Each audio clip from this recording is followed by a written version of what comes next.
Good evening, everyone. It is Kip, your host for Kicker Unmasked Live Weekly. If it looks like you've seen me before, that would be the show. It's one we do every Tuesday night right here at Kicker.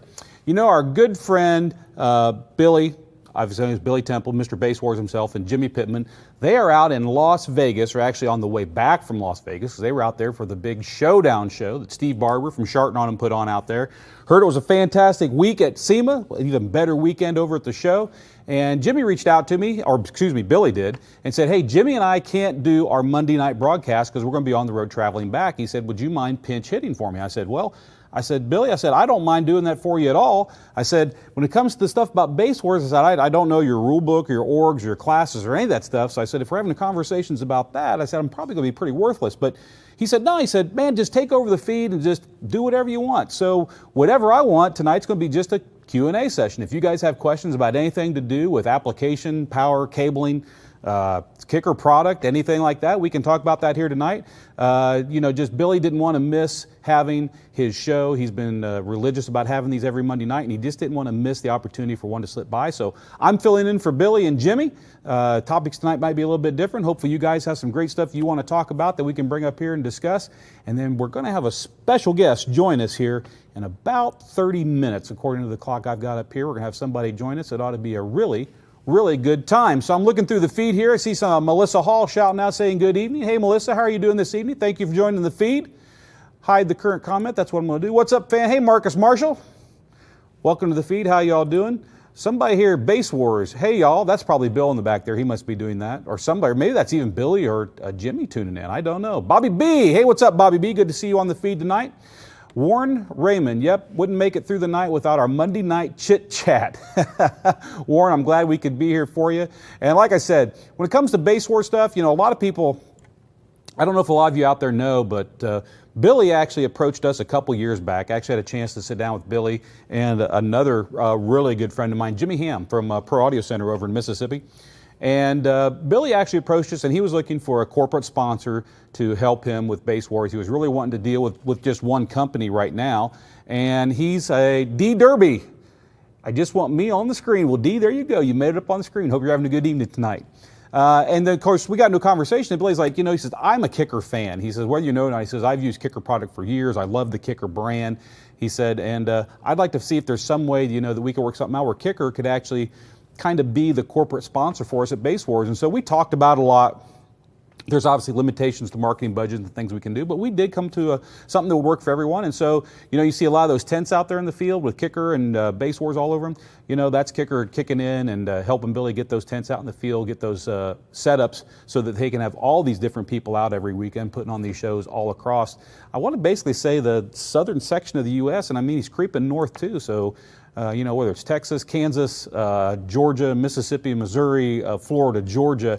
I mean, he's got his feelers into this everywhere. And from what I've seen, as far as the people who participate in a lot of different competition organizations, people tend to really like Base Wars and what's going on with it. They like the more, I'm going to use the word relaxed.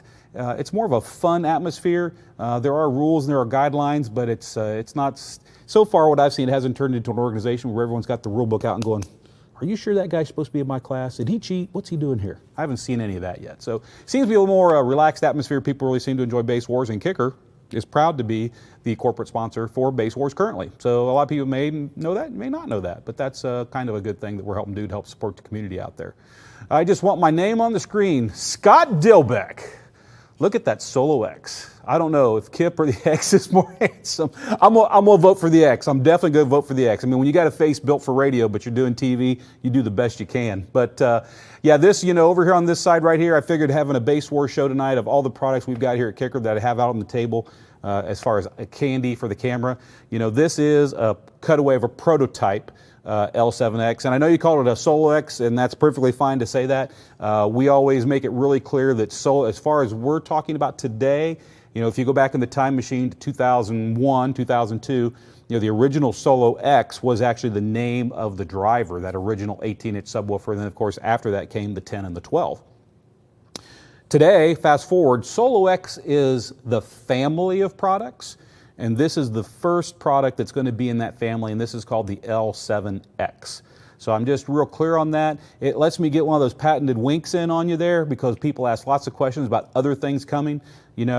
As we can talk about those other things coming, you will definitely hear about those things first every Tuesday night, 7:30 Central Time on the Kicker Unmasked Facebook and YouTube feed that we do weekly. So if you're interested in those type of things, new product releases, even myself and the other guys that normally put on Unmasked every Tuesday night, we're all chomping at the bit because we want to talk about new products with our audience.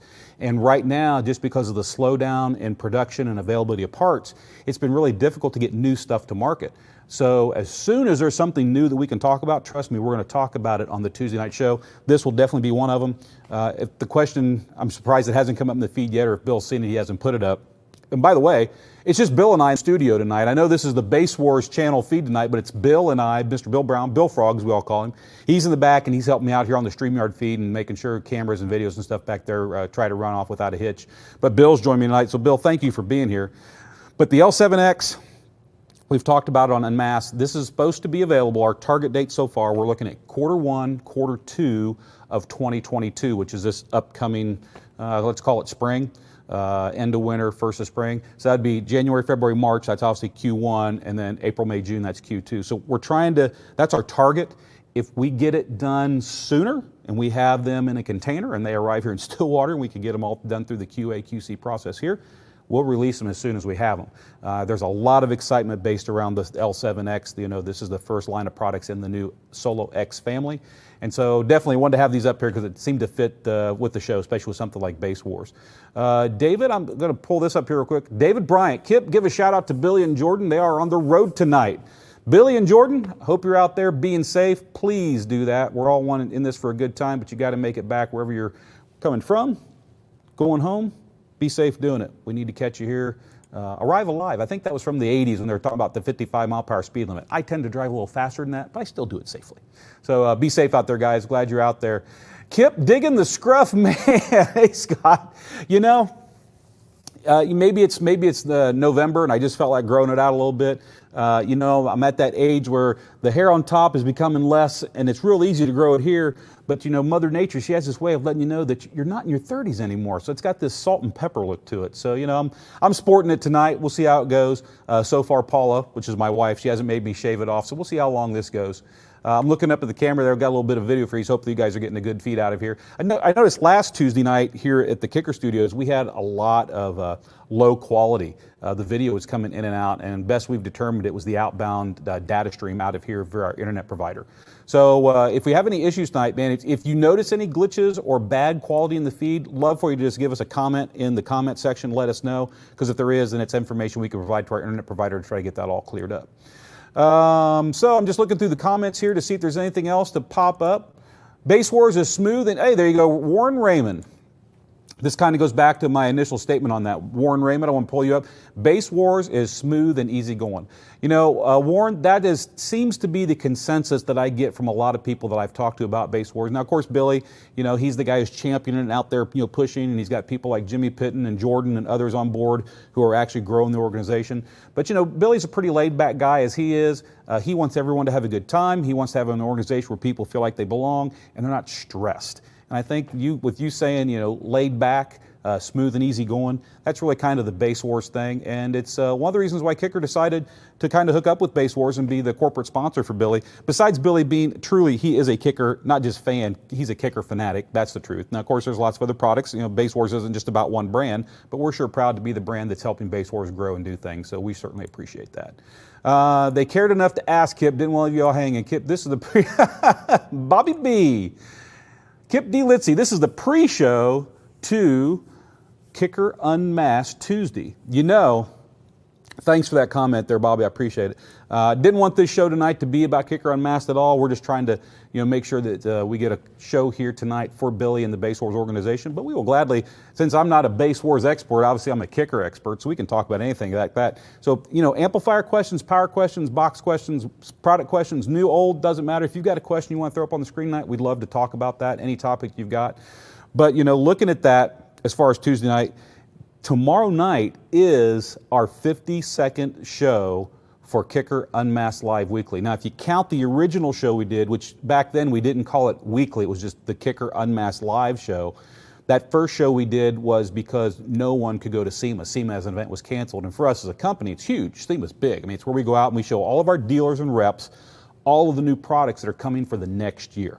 It lets them know what we're clearancing out, what deals and specials they can take back to the dealers, let the dealers know about the new stuff that's coming and get them signed into the program so they can be on board for the new product. And it's great for us because we get an idea of what the interest level is. How much of this stuff do we need to order so we've got enough of this? You know, once we engineer it, design it, test and everything, then we got to build it. And then do we build 500? Do we build 5,000? Do we build 50,000? I mean, it's really nice to know how many of these things to build. So the original show, we really don't count in the unweekly tally because that was just the show to replace SEMA. So not counting that one, we're at 52 tomorrow. If we count that one, it's actually 53. And you know, we've had a blast doing this. When the original Unmasked was done in this exact room right here, this is the Kicker conference room. And Steve Irby graciously let us take it over for that original Unmasked show. And there was about 30, 32, Bill can holler out and correct me if he's got a number that's different, but we had around 30 people in this room, all of them, and we had 10. I mean, when we do the Unmasked Weekly show, this is one station right here. I mean, we set the props up around and we create demos in a couple of other rooms and we go out and do things, but we had 10 stations just like this set up in this entire room with the proper lighting and everything. And in between those commercial breaks that we ran that original Unmasked, we actually had the camera crew. We had 2 camera crews and they were leapfrogging each other. So we'd do one station, that camera crew would do their thing at that station. Then they would come to me for a commercial break. We'd talk about the product, the giveaway, we're going along with it. And that gave them time to leapfrog to the next station while the next crew was set up and ready to go. So it was interesting with 30 plus people in here doing an original Unmasked show. And it's pretty crazy, you know, that it wasn't even like 2 weeks, it was like a 2-week gap that we talked around and everything and convinced ourselves that doing a weekly show was really what we wanted to do. And so we kicked that off, and so we were able to take this whole studio and turn it into one big studio in order to do this production. And so far, we've been loving it. The feedback from everyone who watched Kicker Unmasked has been nothing but glowing. There's a few people that have some negative comments. That's good. We need the negative comments. We need those to let us know what we're doing wrong. I mean, and maybe a negative comment comes from someone on the extreme end being really picky or something. That's fine too.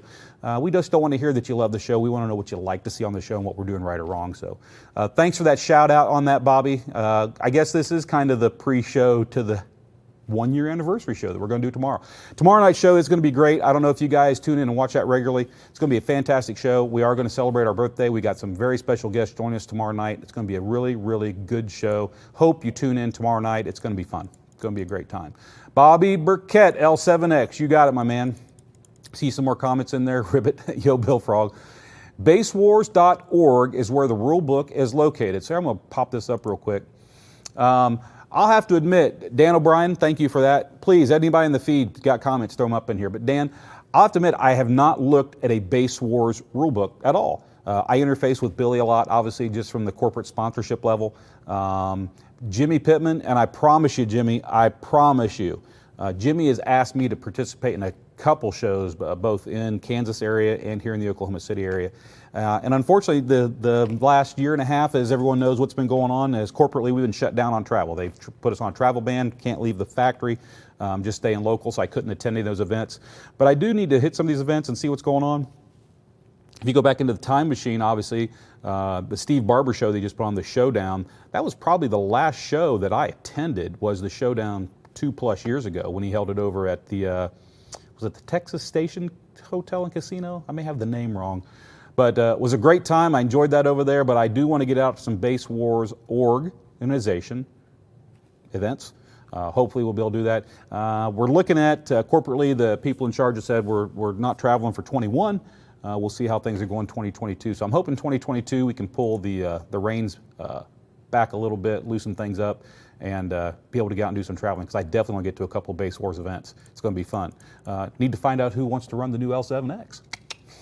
Rulebook, events listed in the main Base Wars info Facebook page. Hey, Dan, thank you for asking or putting all that in there. Dan is saying here, it must be a question people have, events listed in the main Base Wars Facebook page. So if you're interested in where events are located, where they're coming up, thank you, Dan. They are listed in the Base Wars Facebook page. If Ernie was here tonight, I could run the switcher in the back. I'd actually bring that page up and we'd show it as an asset, like a lot of things we do on Unmasked, but with just Bill and I, it's real hard to do that. So we're on a one camera, no changing kind of situation tonight, so I really can't show that. Or maybe I can. Let me see here. I'm going to bring up, you know, since this show is whatever we want to do, I'm going to do whatever I want to do. So let's see here. Let's go to Facebook and see if I can bring up, I know I can, I've just got to see if Facebook will load up here for me. It helps if you type it right. Face BOKK, I don't even know what that is and don't think I want to know. All right, so let's go to Base Wars. Look that up. Search for Base Wars. Hey, Base Wars. Boom. Bring that up. Boom. So what I'm going to do here, I'm going to go back to StreamYard, and I think I can do this. I'm going to share a screen. I'm going to share a window. Here's what I'm going to cancel this. Let me make this a separate, let me pull this out so it's separate, not part of the, there we go. Now I can do that. So now let's do that. Hey, Bill, you know, I may learn something tonight. Crazy, I know, right? Let's. Hey, look here, I got it. Hold on. 3, 2, 1, bingo. So here, Dan O'Brien, as you said, here it is. We are at the facebook.com basewars.org page.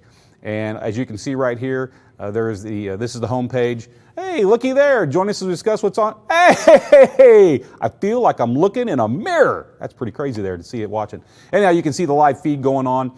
Lots of, dude, man, there's 4,686 people following the Base Wars org page. Man, that's huge. But obviously anything to do with Base Wars, with Dan posting that up there, if there's people in there asking that question, this is where the original MS show is unreal. 5 hours of kickers like watching Super Bowl. Speaking of which, go Steelers. Andy McGill, I actually reached out to Andy and asked him if he wanted to join me on the feed here with you guys tonight. And I said, man, you can always say no. And he said, man, I'll do anything. Man, Andy, that's not what I'm asking. I said, if you're free and you want to, come on and join me. He's like, well, to be honest, I kind of plan to go watch the Steelers. I got a party. I said, man, go enjoy your Steelers party. So, Andy, if you're tuned into this on your phone while you're also watching the Steelers party, shout out to you. Thanks, Andy. I appreciate everything you do. But then, as always, as Dan was saying right here, if you click events on the Base Wars page, here are all the upcoming events for, and this is very similar to how we do it here at Kicker as well. We post all of our events on the events page here at Facebook, so you can see them on here on the page. And so right here, this is the Base Wars page. Go check it out if you're interested in what's going on. I'm going to stop sharing this screen so I can come back. Boom, stop sharing. Now I can tell that you can see me, and we'll come back to the screen here. If you have a question, please do hit us up. That's Base. Whose show is that? You, Bill? Is Base Wars? Okay, cool. I was just wondering who Base Wars was in the comment feed. Hey, Bobby, yeah, you know, that's kind of what I was thinking. No Shave November. What do they call it? Movember or something like that? You know, maybe that's what got me. I did see an advertisement for that. Maybe that was my inspiration. The real inspiration, the reason I did this is for the fall festival episode we did a couple shows back where we had all the smoke machines out here running and the unmasked letters and the orange and purple lights and everything going on here. They wanted me to be a character, and so what was funny is there were lots of great, people had great names for what I was dressed up as. Someone said it was Indiana Jones, the Temple of Boom. But really what it was is that shirt I was wearing is actually the shirt that the character Hopper wears from Stranger Things, which all went to the Unmasked Things logo that Ernie and Alita put together for that night show, and we actually showed it last week as well. So I was dressed up with him, had his hat on, and they said, he's kind of scruffy looking, so we need you to get a little scruffy. So I grew it up a little scruffy for that show, and then I might wear it next week just for fun, or tomorrow. Hey, I might do it tomorrow. But there was this mustache that went along with it that was just, and to do that, I had to shave this off so that the that body tape would actually stick and hold the mustache. It's pretty funny. I may have to wear it tomorrow, but no Shave November. Sounds good to me, Bobby. I think that might be what got me started, but really it was to kind of get things in the mood for that Hopper episode that we did, which was kind of funny. Kip D. Litzy, Base Wars is where I meet you. That is true, Bobby. That is true. He shouts that out. Kicker 100, Dan O'Brien. Well, here we go. I'm waiting for, what is the new Solo X going to be for? What is the new Solo X going to be going for? LOL. Timothy Ellis. Good question, Timothy. And I knew I was born at night, but it wasn't last night. So what I've got here, and this is just some factual information on some of the testing standards and things that we're doing with the new L7X. And I knew if there was going to be questions, it would be about the L7X. So when we originally started this L7X project, our goal was to create a driver, and trust me, from a output, low frequency, X-Max, linear peak mechanical excursion capability, everything you can talk about as far as what you look at what a big base or an SPL driver or a demo driver is for, the L7X is going to get the job done in spades. People have, and still today I run into people that talk about and covet that original Solo X18 motor. They talk about, for a Farragut motor, how strong it is and the BL that's in the gap and how well that motor works. And they just go on and on and on. And people today will buy those motors just to make a Frankenwoofer. I mean, they'll take that off, they'll knock the basket off, and they'll hook up to a new round basket, and they'll use that Solo X motor, and then they'll use it for whatever round structure that they want to rebuild and throw into there. So we know the motor's popular. We know the motor was a great design. The guys, gals, the guy who designed that motor designed this new motor on the L7X. So everything that he did and the things that he knew how to do as far as in speaker design and motor design on that original Solo X, it's this times tenfold what that other one did. When it comes to low frequency output, when it comes to moving air at these lower frequencies, whether you're doing a ported box or whether you're doing one of these fourth order boxes, I prefer to call them a bandpass box because fourth order is not technically correct. We're talking about the roll-off. Whenever I hear the word fourth order, I'm saying, oh, you're talking about a ported box? Well, no, I'm talking about and I said, no, fourth order is really, that's the response slope of a ported box. So I know fourth order is kind of the term that people loosely use to describe a single reflex or a dual reflex bandpass enclosure. We prefer to call them that here internally because talking by orders, if you're really going to go down that path, well, what's the mechanical roll-off? What's the electrical roll-off, which is your crossovers you're using, because you can have something that'll say, okay, this is a 12th, this is a second order box. Well, when you look at everything that's going on, it's really a fourth order box or a fifth order box, and when you get all done, it's just a ported box. When you look at what the roll-off is for the mechanical crossover, which is the box and the tuning of the port, and then you add your electronic crossover, and you're talking about orders. So labeling a box by orders gets a little confusing. So, but I do know what you mean when you say fourth order or sixth order, as you guys call them. I've even heard 6.5 orders. There's all sorts of stuff guys use. I prefer just call them band passes and then label them out. But the original Solo X, now back then we only made an 18, that was the original launch driver, and then we did a 12 and we did a 10. We did not do a 15 in that original Solo X. So fast forward almost 20 years, and what we're coming out with is we're not doing a 10, 12, and an 18, we're doing a 10, 12, and a 15. Yes, Andy McGill, if you're watching, we hear you. You'd like to see an 18. Yes, we hear the rest of you. We've had a lot of people say, man, what about an 8? What about a 6.5? Can't say that we will or can't say that we won't add those to the lineup, but we are listening and we know that those are requested sizes, so we'll look into it and see if it fits into the scheme of what we're doing with the whole Solo X family. But if you go back in there, of course, we don't have a 15 reference, but if you look at the 18 driver on its last run before it was discontinued out of life, that driver retailed for $1,500, and that was for the 18. The 12 retailed for $1,000, and the 10 retailed for $900. Now, our goal when we started this project was to be at about half of those retail prices on the new L7X. So more motor, same or better BL, longer throw voice coil, more X-Max, more mechanical peak-to-peak excursion, et cetera, et cetera, et cetera. The ability to rebuild it in the field the same way the original Solo X was, but let's find even a better way to do it for alignment of the voice coil into the gap. And I think our engineers did a good job hitting all those. Now the pricing one, we didn't know that there's going to be this global pandemic show up and is going to, just slow everything down and drive the prices of everything through the ceiling. So I don't want to, at this point, give you a firm price on what it's going to be, but we're shooting, our target still is to try to come in at about half. So with that being said, you'd be looking at an S10X, the old Solo 10X versus a new L7X.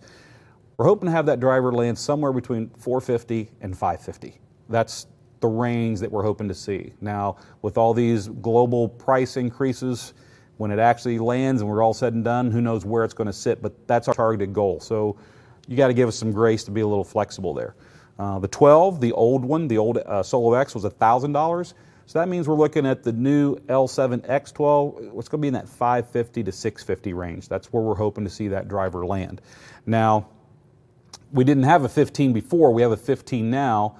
So as far as looking at the price of the 15, I would say you're probably looking at that $750 to $850 would probably be my guess on the 15. But I don't have anything to reference that back to as far as about half because we didn't make a 15 before we only made an 18.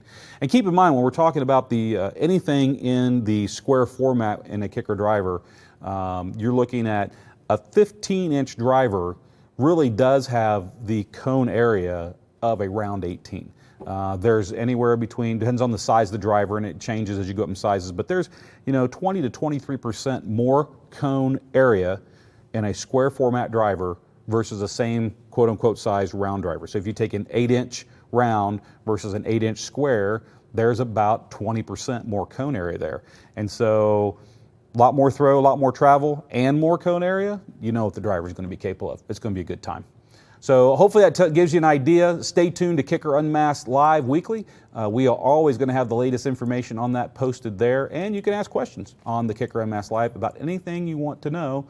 Jimmy Pittman, I'm just going through the comments here, guys, looking for questions and stuff, so feel free. Thank you very much, Kip D. Litzy. Jimmy, you're entirely welcome. You must be at least listening to the feed. Maybe you're watching it remotely if you're riding with your partner. I don't know if you're flying, you're driving. I don't know how you got to the show and how you're coming back. But Jimmy, you're welcome. Thank you for reaching out and letting us try not to mess up your show tonight. We appreciate it. Do what? Oh, I see him in the corner. We'll have to bring him in. Hey. Yo. What's going on? How are you doing tonight, man? Doing good.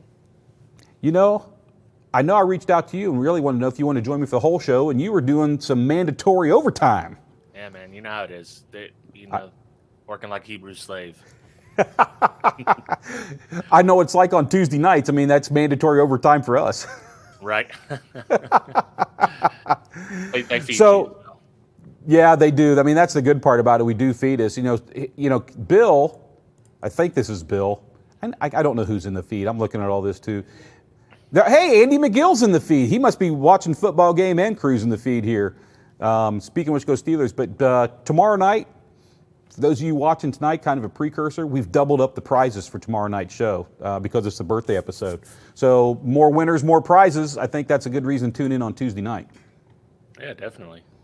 I mean, that's what everyone tunes in for, the prizes, right? Yeah, it's certainly not for us. It's for the gifts. Yeah, trust me, I know that. We're trying to get the prizes. Here's a question. I'm going to bring this up, and whether I've got the answer or not, I don't know, but hey, it's a question. Warren Raymond, best way when amps are strapped to set gains using DD1+. Do amps got to stay together to set, or do you set the master amp while unhooked to the slave and then strap back? Warren, my best answer for you that would be is when you strap amplifiers, what you're effectively doing is one amplifier, they basically be center tap. You actually connect the amps together. The negative out of one amplifier connects to the speaker leads, connect together. And basically what that does is that bridges or connects the center tap of the transformer. So this amplifier is actually the full positive waveform swing, and this one amplifier is the full negative waveform swing. It literally acts like one amplifier. So since when you set up a DD1+, you're having to run one of the speaker wires, either the positive or the negative, through my brain just locked up. It's the amp meter, basically through that inductive meter inside the device that reads current and voltage, or actually current in that case, not voltage. Voltage is off the probes. But whether you're doing one amplifier or you're doing two strapped together, I would say you'd want to just do it strapped together and find out where your clipping point is, because you're going to see it. Positive and negative should clip at the same time. If they're not, then that's a mismatch or a poor performance amplifier from a design standpoint or an assembly standpoint with bad parts. So if the positive amp over here clips, the negative amplifier should clip at the same time. So if you're trying to look at clipping at full output, you'd want to do it with the amplifier strapped together. And it should read that for you just fine. It should give you the full output power. You should be able to do a dynamic read on it. It should show you real-time power in strap mode. Just run one of those speaker wires through that meter and you should be good to go. Yeah, definitely. Because the tricky thing is when you're not strapping them, but you're trying to run gain match amps that are in a shared enclosure, like one to 115, one to the other. That's where you get into some trouble. But strapped, yeah, no problem. There you go. He even agrees with me. So we got 2 gold stars in the house tonight for answering that question. Thanks. That's a good question. Thanks, Warren. We appreciate it. Andy McGill, he is tuned in here. He says, here during the commercial breaks. Well, Andy, thanks for tuning in tonight a little bit. We appreciate you, man. Yeah. Samuel, I hope I get this right, Samuel. Valario, if I got it wrong, man, I apologize. I'll try the new L7X out and my CRX when released. We know there are a lot of people waiting to try that driver, Samuel, and trust me, we want to get that driver to market as fast as we can. We are doing our level-headed best in a climate that is kind of all the cards are stacked against you to try to get stuff to market in any effective or efficient manner. It's just the way it is. So, yeah, everybody's waiting for the L7X. They can't wait to get their hands on it in their ears, I guess. Exactly. They definitely want to. I knew it was going to be, as soon as we got invited to do this Base Wars tonight, I knew L7X would be a topic. So, Timothy, I see Bill's answering a question there. Teal small parameters and specs on these drivers. We are still in the final stages of tweaking and tuning some stuff. We're still playing around with the spiders a little bit. We're still playing around with the surrounds a little bit. So we're not complete. We're close. We're not complete. To give you an idea, and we got some video. We'll have to do that on a future Unmasked, maybe the next week or two. Is we just got ourselves a full-size 4x8 CNC machine, and of course we have vac forming capability in the back here. I know Robert's seen the vac forming capability when he was here on his visit. He hadn't seen the big CNC we just got, but it's gotten to the point where, you know, if we want to make tooling changes with any of the vendors that we deal with who do the manufacturing for our products, I mean, it's our design, it's our research, it's our tools, it's our stuff. But making changes, used to be you could make changes and request things and modify things and get stuff back, you know, in a week, 10 days. Sometimes a little less. In today's climate, it's 30 days.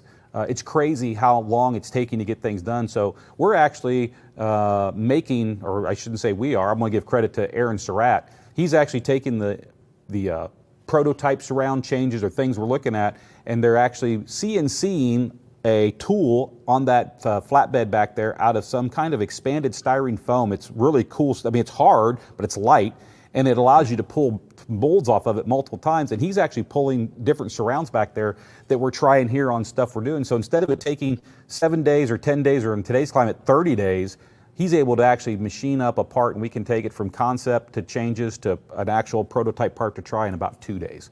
So shout out to Aaron. Doing stuff like that's making it a whole lot easier for us. And if you've ever seen Aaron's desk, this dude, like, that's his dream to have all this kind of stuff. He's got prototypes everywhere, kind of like a mad scientist. That is completely true. And so, you know, it's one of those things where we want the Solo X out. We want to make sure it's right. I mean, we're testing, we're running stuff through. I mean, I know Ernie's talked about it on Unmasked a few times. Him and I walked into the Destructor room one day a few weeks back, and we had an L7X in there under test, and I don't know how long it had been in the room, but man, you open the door to that Destructor room, and you've been in there, Vega, you know exactly what I'm talking about. Yeah. Man, I opened that door and it's like, man, is this a sauna in here? I mean, it was just hot. The whole room was just hot from all the power this thing was soaking up and spitting out. So we're doing a lot of testing and tweaking. I think people, when they get these in their hands, you're going to be really impressed.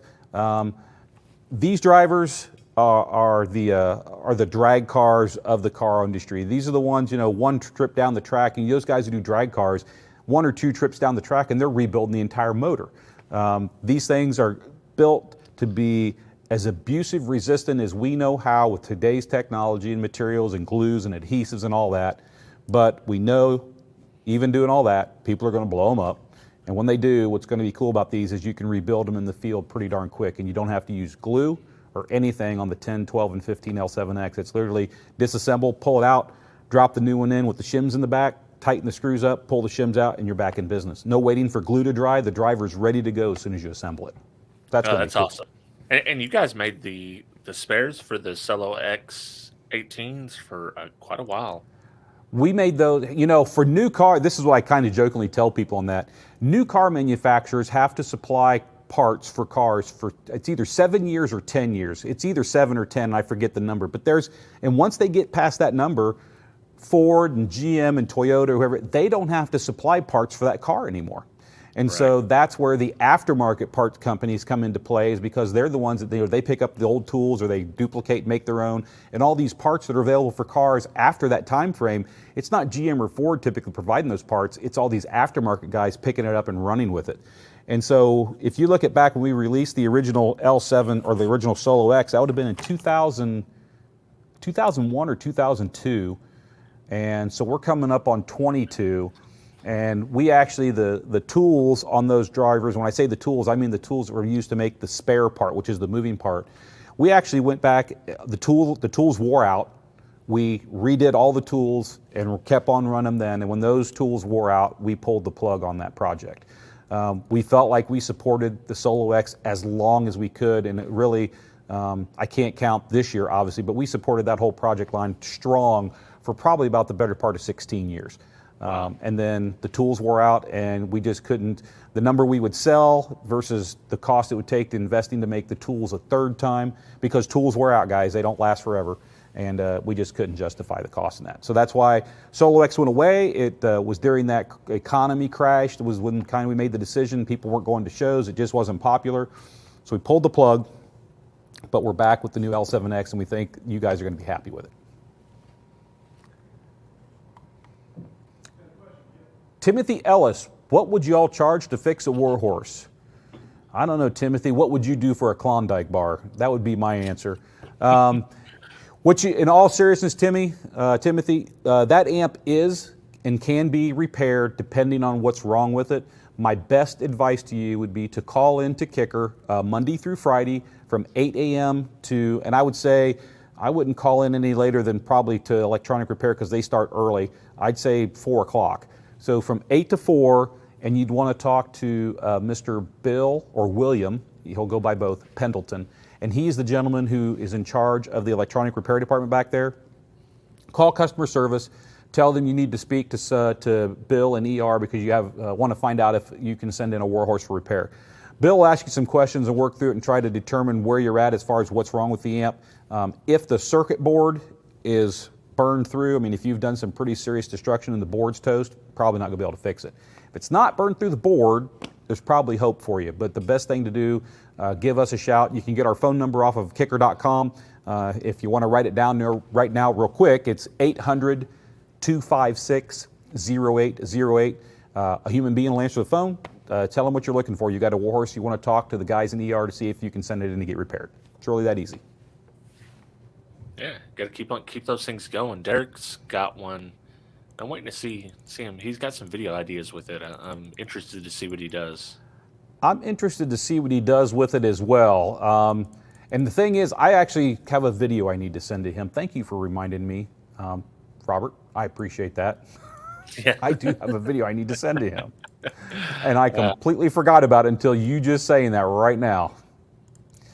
Going through here on the questions, while I'm looking at the questions, one of the things, since you're on the feed here tonight, I know Bill, finally, he was able to get you that information you were looking for on the Snowman. The Snowman, yes. Yes. Watched the video a few times. It sounds like you had a pretty good experience with that product. Oh, yeah, man. The Snowman is great. I mean, I had a few bugaboos with it, but as far as the sound quality and the build quality, fantastic.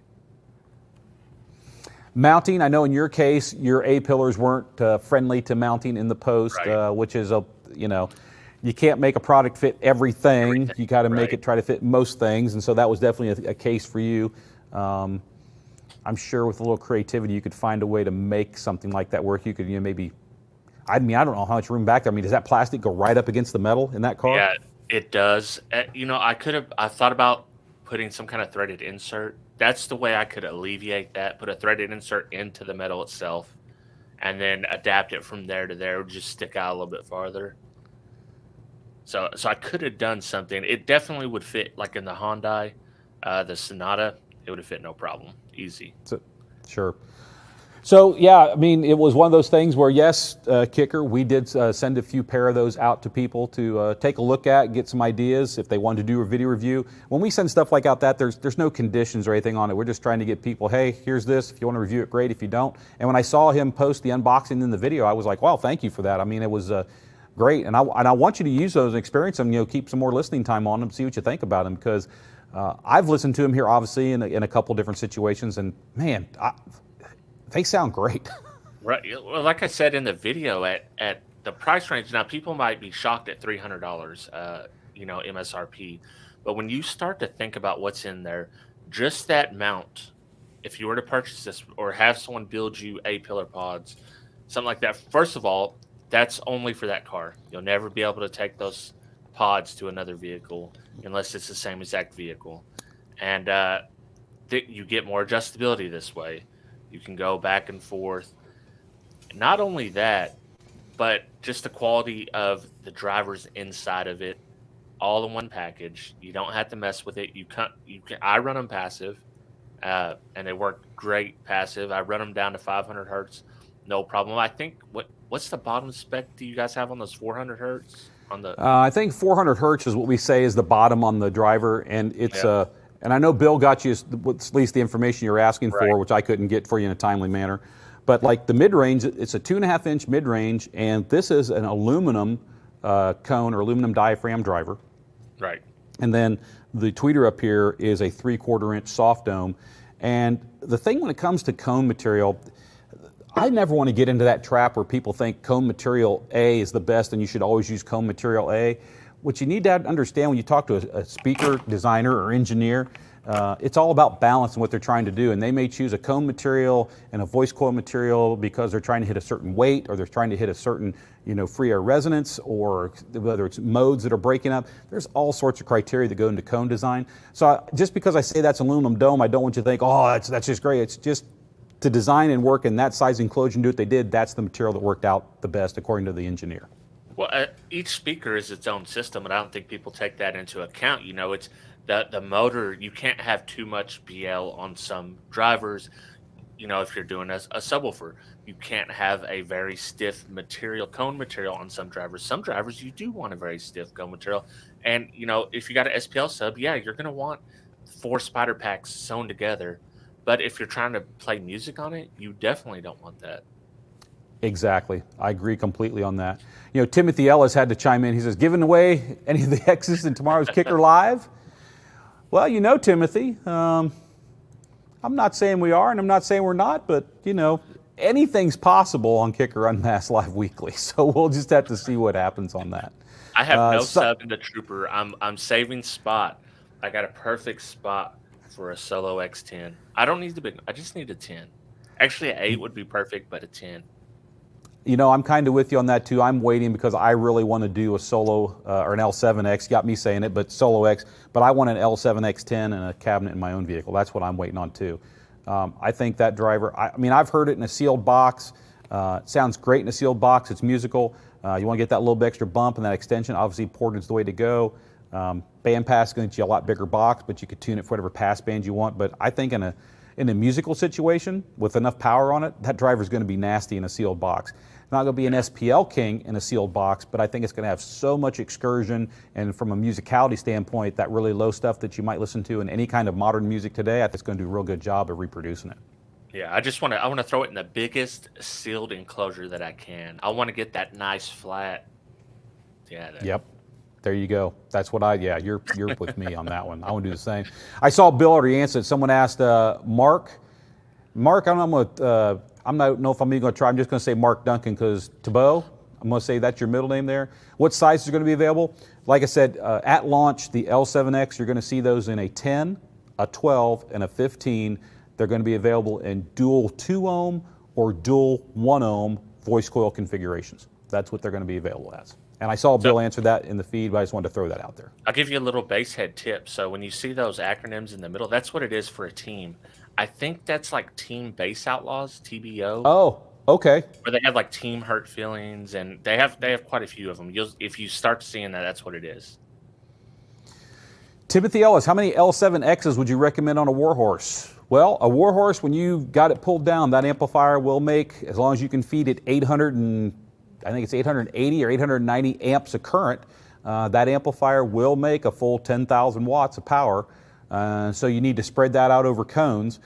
L7X, I would say maybe 415s, maybe. If you step down to 12s, maybe 6. If you go to 10s, the thing is we're rating the voice coil about the same across the board. As you move from the 10 to the 12 to the 15, you get more X-Max capability out of it, but it's the same as far as thermal capacity. We're really seeing about the same from a 10 to a 12 to a 15. We're rating them all 2K. And of course, as MBE, I got to give a shout out to him. If you got the bigger cone and you got the bigger box to go along with it, you're going to get more output. So yeah, will a 12 get bigger, louder than a 10? It can, as long as you got the right box. And same thing with 15 over 12. So I would say if you're going to run L7Xs, you want to run at least 4 on a Warhorse. You could probably run more. You could probably run 6. Depends on your wiring and how you can figure that up. You could possibly even get away with 8. Just because that woofer's rated 2,000 watts RMS doesn't mean you need 2,000 watts RMS to get it to full excursion capability. It depends on your box design.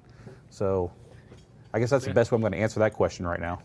It's always all about the box. It's about the enclosure.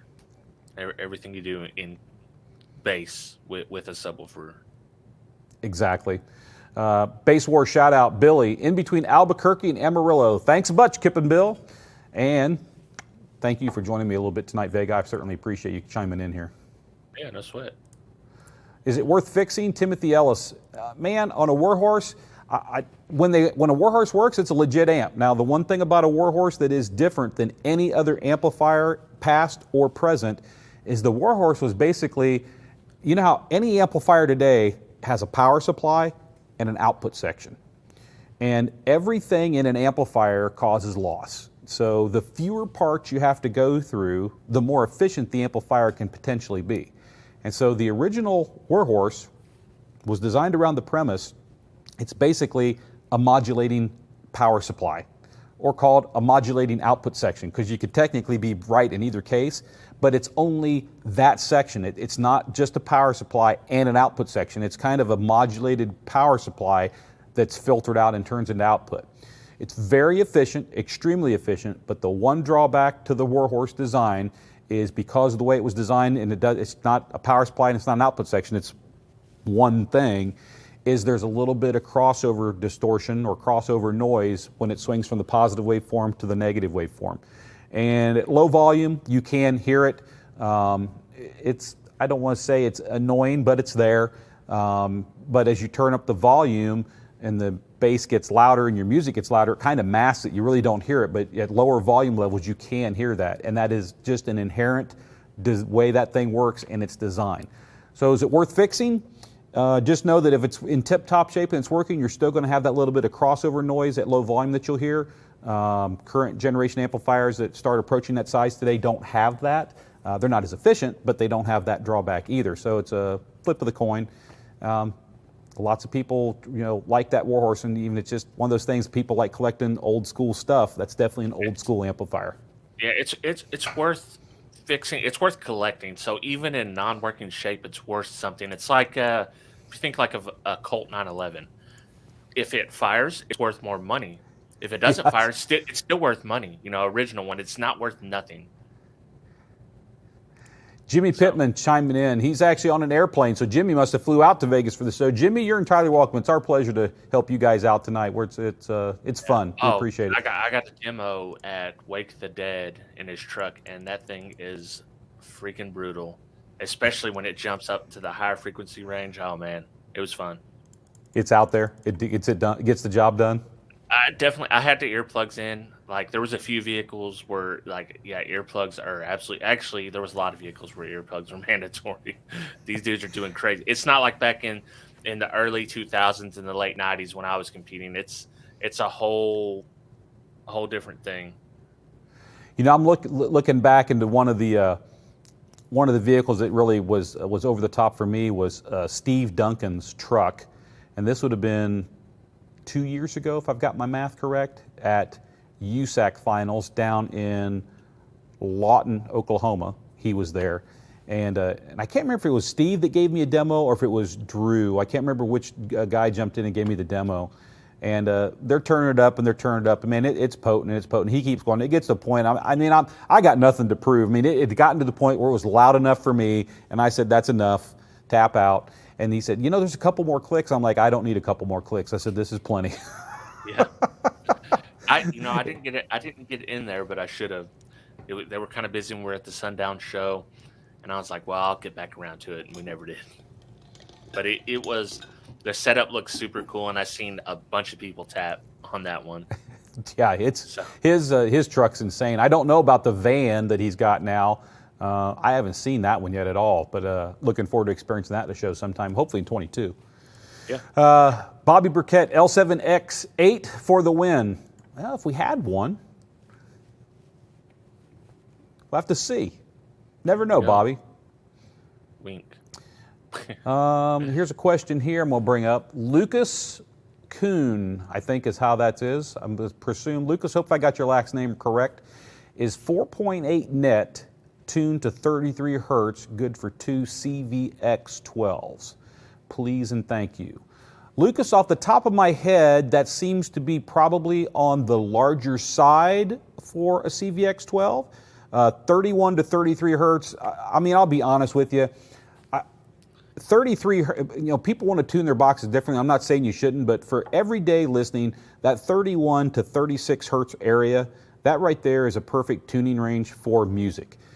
It's great. You can actually tune a box too low. I mean, a lot of times people will get in there and say, I want to tune my box to 26 or I want to tune to 28. If you start tuning down too low, what happens is the woofer loses that impact that you get on a lot of other things that go along for the ride in bass. And so 31 to 36 is really a good tuning area. So I think you're in the right frequency range. But this is what I'd ultimately say.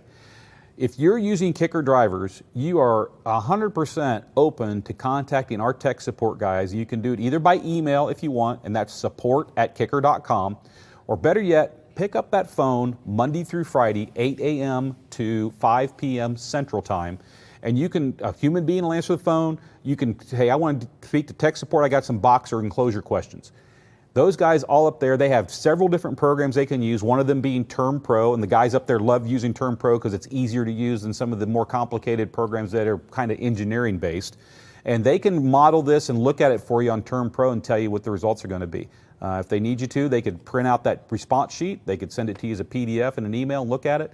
Our guys here want to help you with Kicker drivers anytime they can. So it sounds good to me, but my advice, reach out to Kicker Tech Support and have them model that up for you.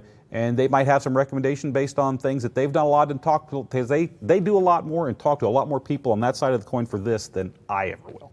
So reach out to them. That's what they're here for. Yeah, definitely. It depends on what are you trying to do. Are you trying to reach a max SPL? Or are you trying to play music between a certain range? I mean, it's largely dependent on what do you want to do with it. Exactly. Hey, here, Scott Dilbeck. You talked about it. I tapped on Duncan's van, so apparently it's the real deal. Yeah. Hey, Scott, maybe you can throw into the feed here. Is Duncan's van, not that I'm knocking on anything because stuff breaks all the time, but is that what they were talking about? Because I think they were talking about a vehicle that lost a couple amplifiers at the show. Was that Duncan's van that lost a couple amps? And was it your fault that they went out? Let us know. Yeah, for sure. So, what do you got to add to that? What else is going on your plate tonight there, Hi-Fi Vegas? Since this is kind of our show, we're just filling the time slot. What's on your mind? Oh man, I'm nothing. We could talk about the Snowman. We could talk about Kicker Unmasked tomorrow. Whatever's feeling good to you. Like the Snowman. Let's just talk about how good those things. They're two small drivers, and the amount of sound that you get out of those little drivers is pretty insane.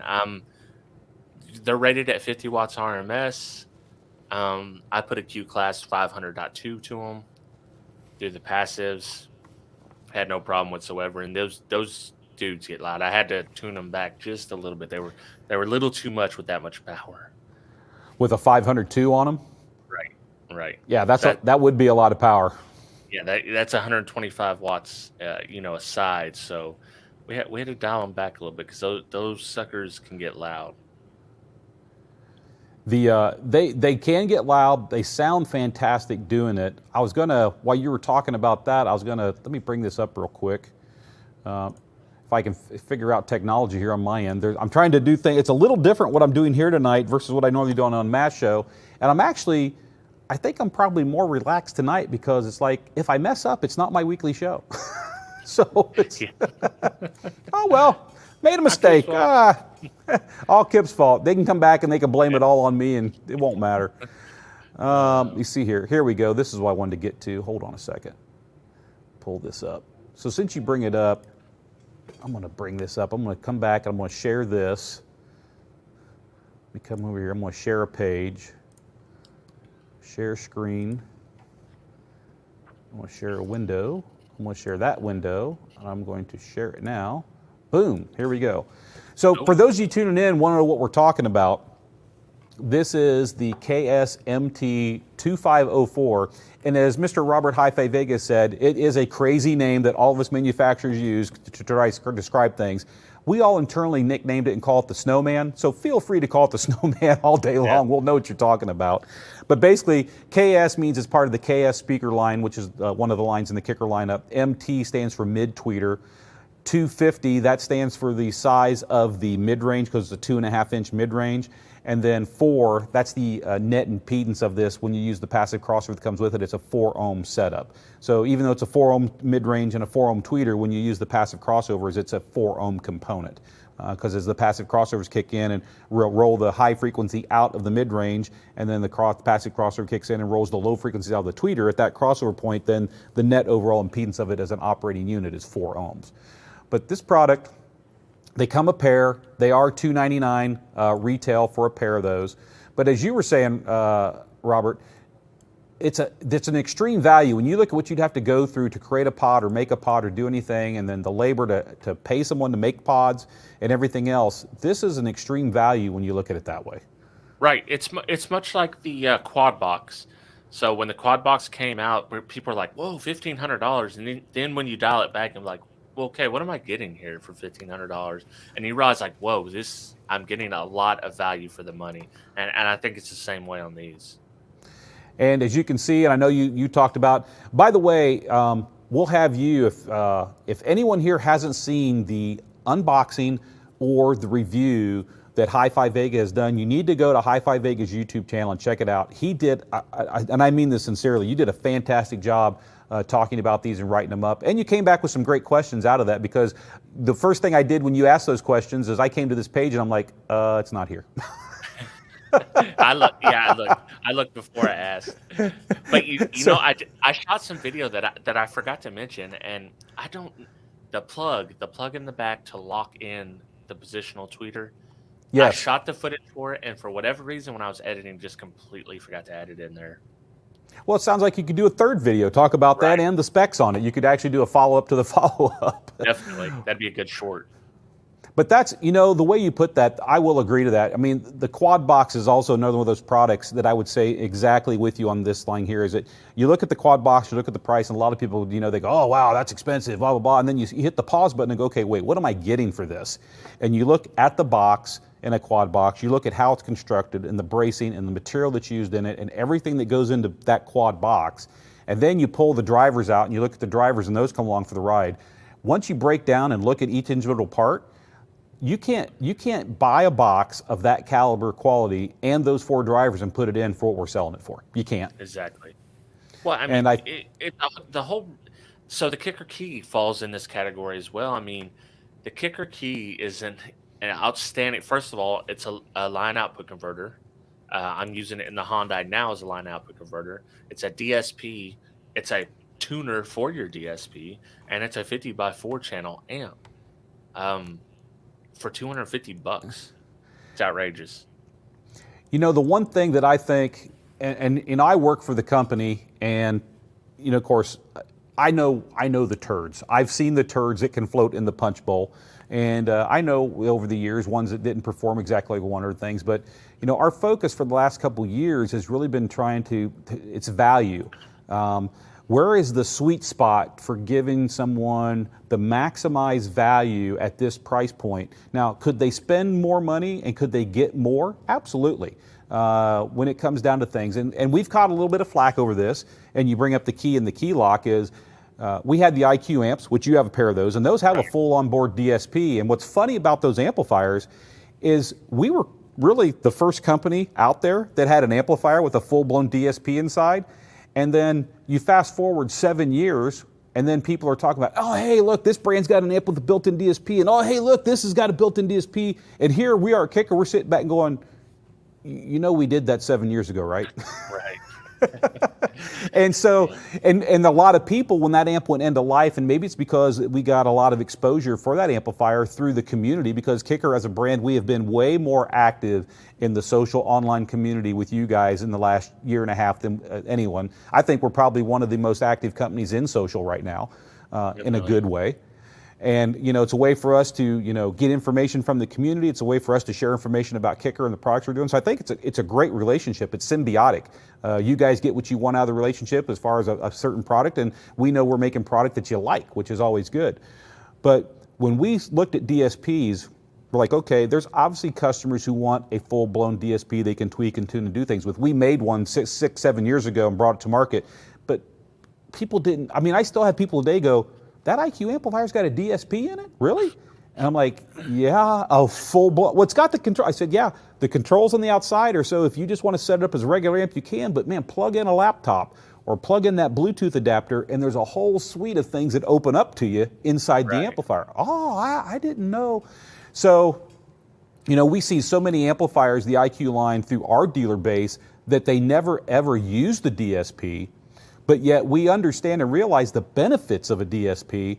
So how can we train the dealers and the installers on the proper use and understanding all the terms and the acronyms and the technology? First, they have to understand that before they can even go down the path of understand proper tuning.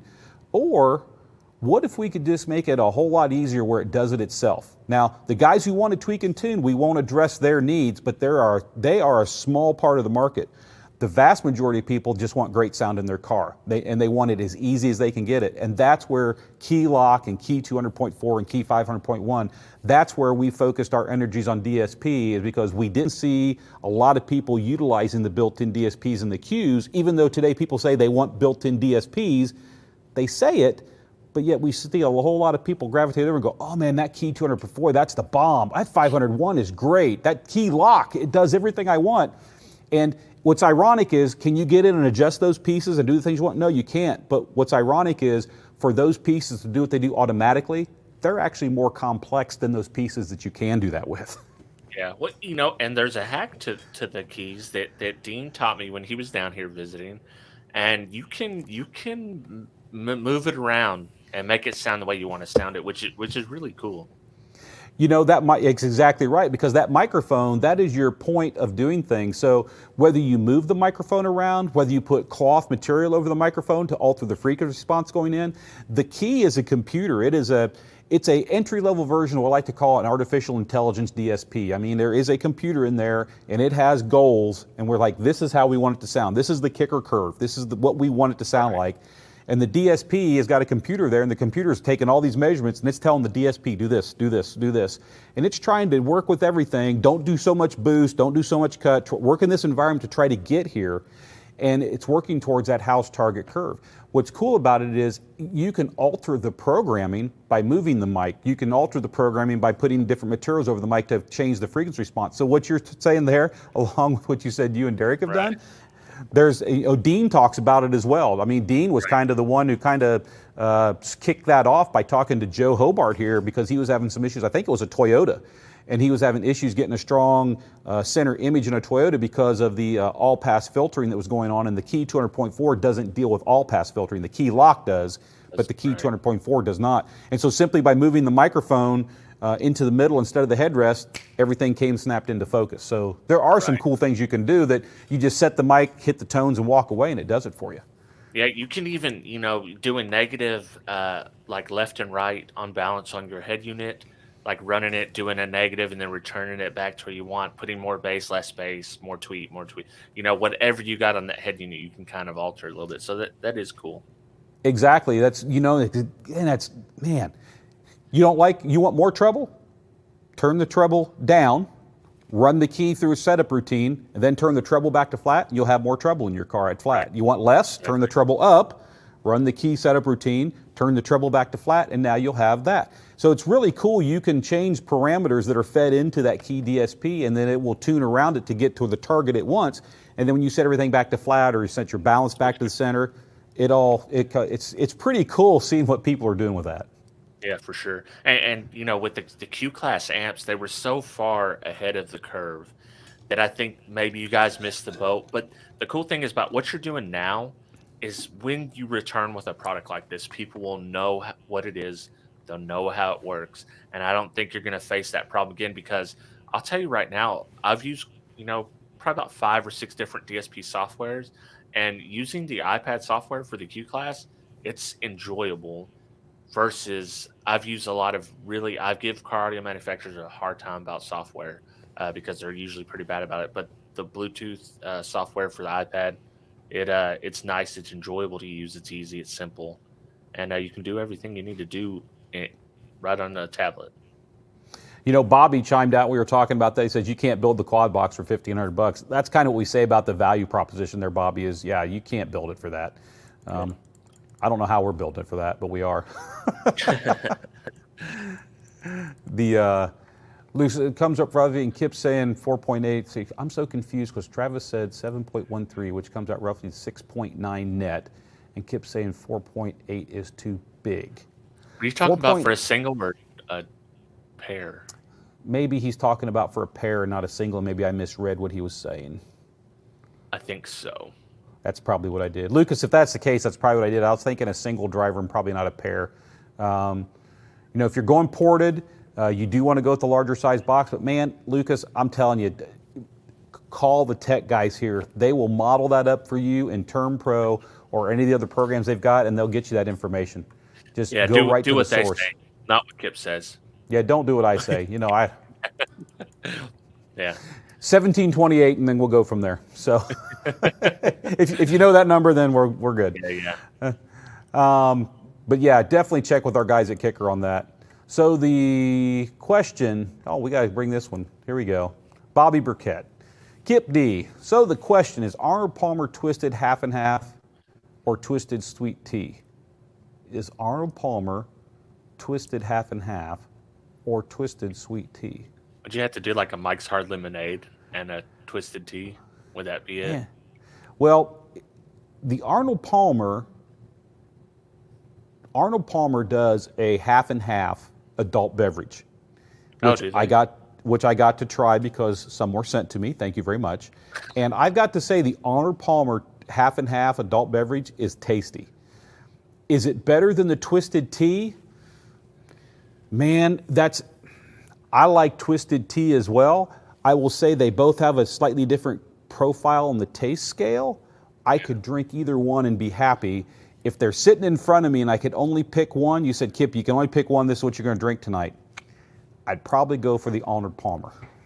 Oh, those sweet ones always give me a stomach ache the next day. I just got to stick to my normal. Well, since we're down this road, do you drink seltzers at all? The alcoholic seltzer, the Trulies or the White Claws or any of that stuff? When they got popular, I was like, you know what, they got them, I'll try them, and they were okay. But then the more you have them, it's like, I don't like this. Do you have a Costco where you're at, or are you a Costco member? We have Sam's. We're in Arkansas, Walmart territory. So no, we have Sam's Clubs. Okay. I'll have to, when you come this direction next time, we'll have to go to the fire pit and enjoy a few adult beverages around the fire pit, because this is what I'm going to tell you. I've tried the White Claws and the Trulies, and you name them, I've tried them. Right. But I've come to the conclusion that about the only one I really like is Kirkland branded ones, the ones from Costco. Oh, wow. And here's the thing: the only thing I can come to is when I drink some of those seltzers is they're fair. I mean, it's a water, so but it's kind of got that flat taste to it anyway. But the Kirkland ones have a little bit of the flavor that they say there's on the can. So whether it's the mango or whether it's the lime or whether it's the black cherry, you get that hint of flavor, but it doesn't have that nasty after sweet taste. And I was looking at a couple different cans of other seltzers that I had in the refrigerator, and I was like, oh, this one has stevia, and this one's got something else. Those artificial sweeteners, I just don't like them apparently because they just leave that aftertaste that's nasty. And the Kirkland one has absolutely none of those artificial sugars in it, and so that's probably why I grab it. It's got that little hint of flavor, and it doesn't have that yucky taste that hangs around with you after you drink one. So, total plug for Kirkland. If you haven't tried them and you're into seltzers, you got to try the Kirkland Costco seltzers because they're the bomb. I think Dan O'Brien's onto something here with the Zima. He's just got to go way old school and get the Zimas. Man, if we're going to go through some Zimas, let's throw some MD 2020 in there as well. I mean, we're going to go old. Let's go old. Yeah, that's going to be a rough night. Man, I remember, Schlitz and the St. Ides, and It's going to be a rough Oh, one. We're going to be you putting know, bottle caps up on the ceiling. It's going to be, yeah. Mickey's Big Mouse, Elephant Oh, Malt man. Liquor. You know it's going to be a rough night when you're hitting those. Oh, man. Those- Yeah. What? Even I would say once I crossed 30, but now that I've reached 40, no. I've got a few, I know I can do this and I can do this. And then we stay in that range. You know what? You're going to find, and it changes.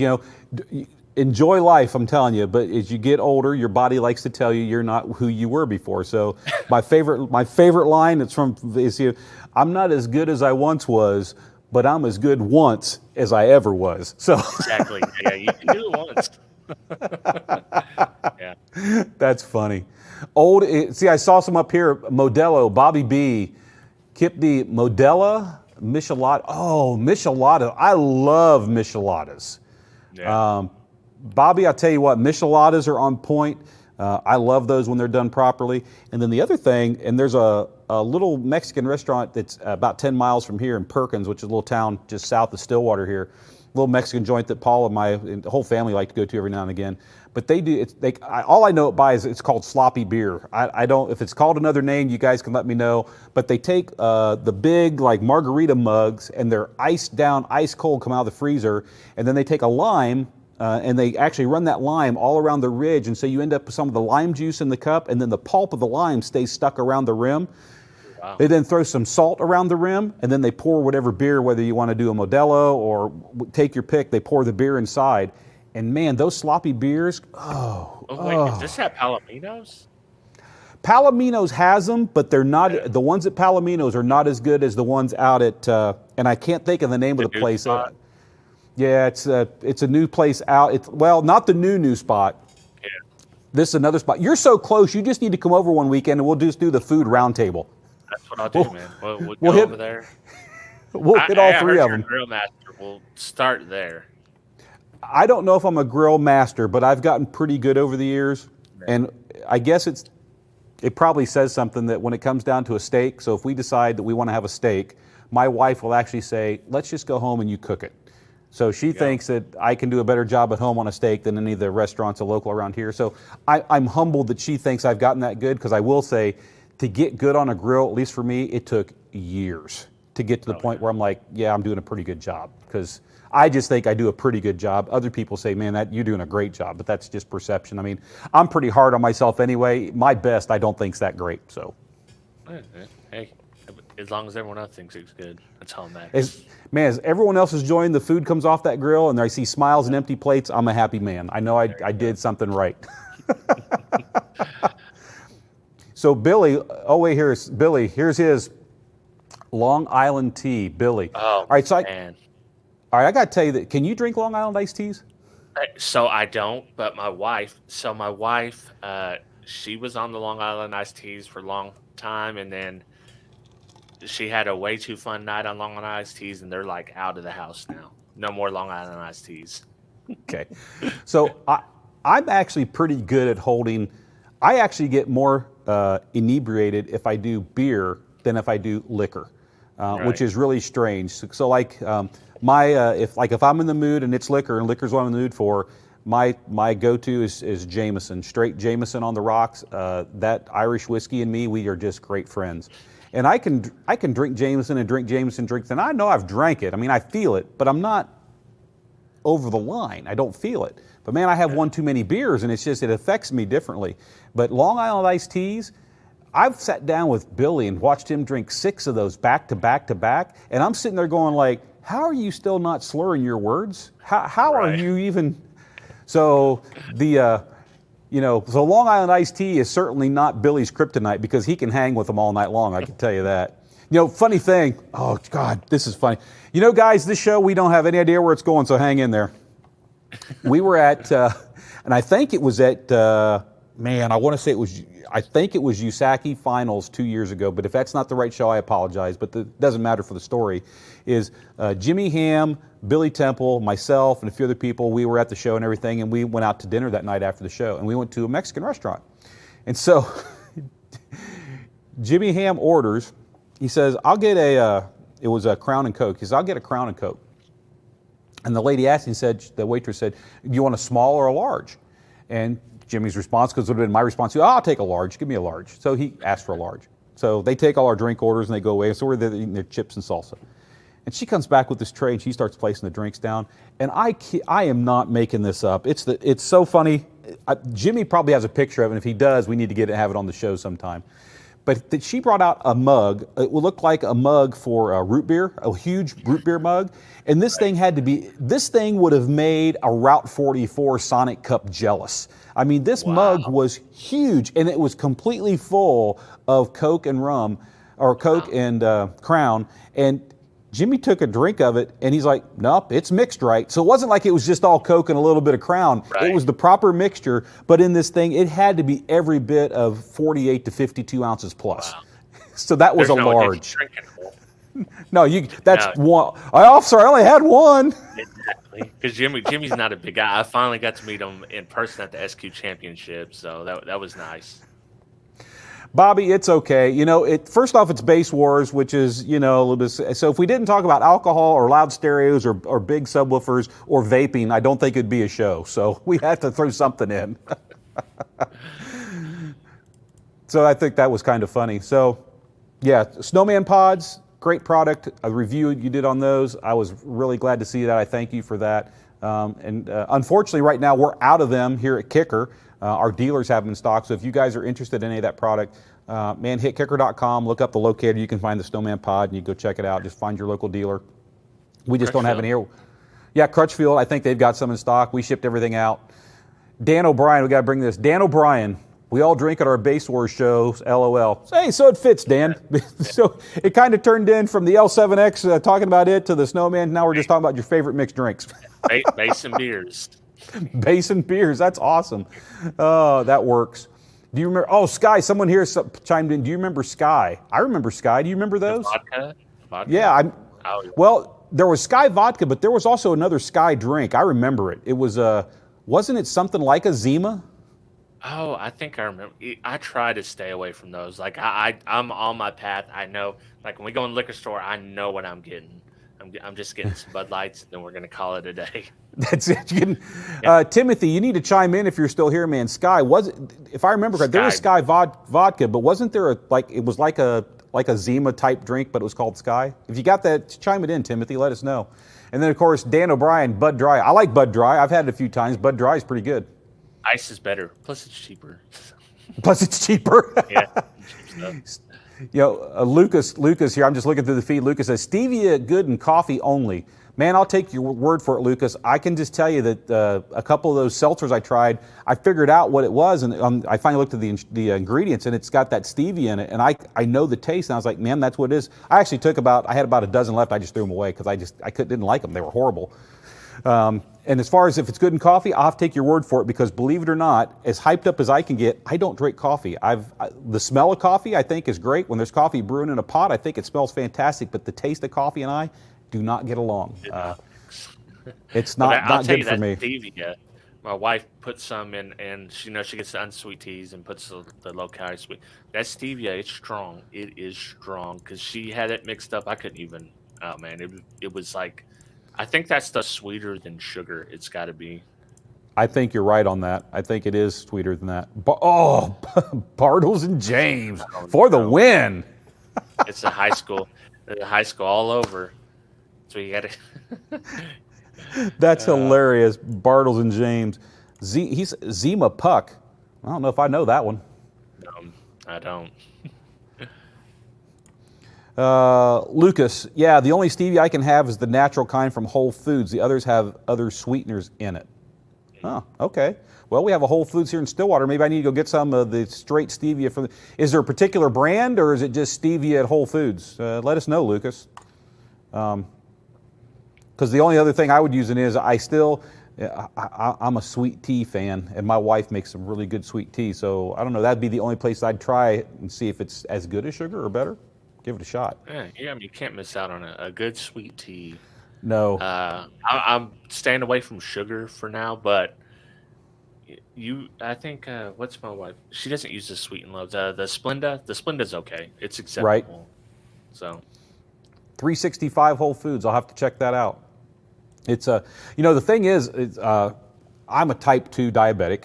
Found out quite a few years back, and so I've changed my diet and done things. And what's funny is when you get all that processed sugar and even the stuff you end up putting the stuff all yourself, when you whittle that down, you find out it doesn't take a lot of sugar for something to be sweet. And a lot of that stuff that I used to eat and drink that I thought was just sweet, today is now sickly sweet.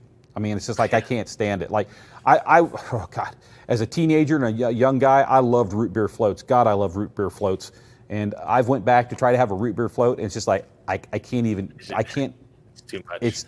It's too much. Used to love them, but I can't even have a root beer float now. So Oh man, I'd go for a root beer float. Boone's. Oh man, what's that? Strawberry Hill or yeah, that's what it is, isn't it? I think so. Courtney Sims, Boone's Farm. Man, it's like what? I was looking for one. Cisco. You remember that? It was a cheap wine, and they call them. There's a website called bumwines.com, and this is listed on there along with Mad Dog 2020.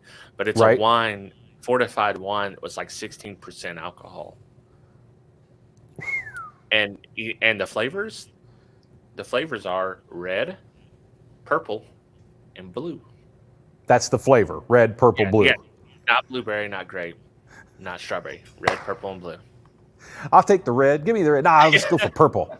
I'm feeling a little blue tonight. Let's hit that blue bottle. Hey, Lucas, I understand type 2 reversed it with keto, lost 90 pounds. Congratulations on that, Lucas. I feel for you on that. When I was at the peak and having problems, I actually dropped about 65 pounds.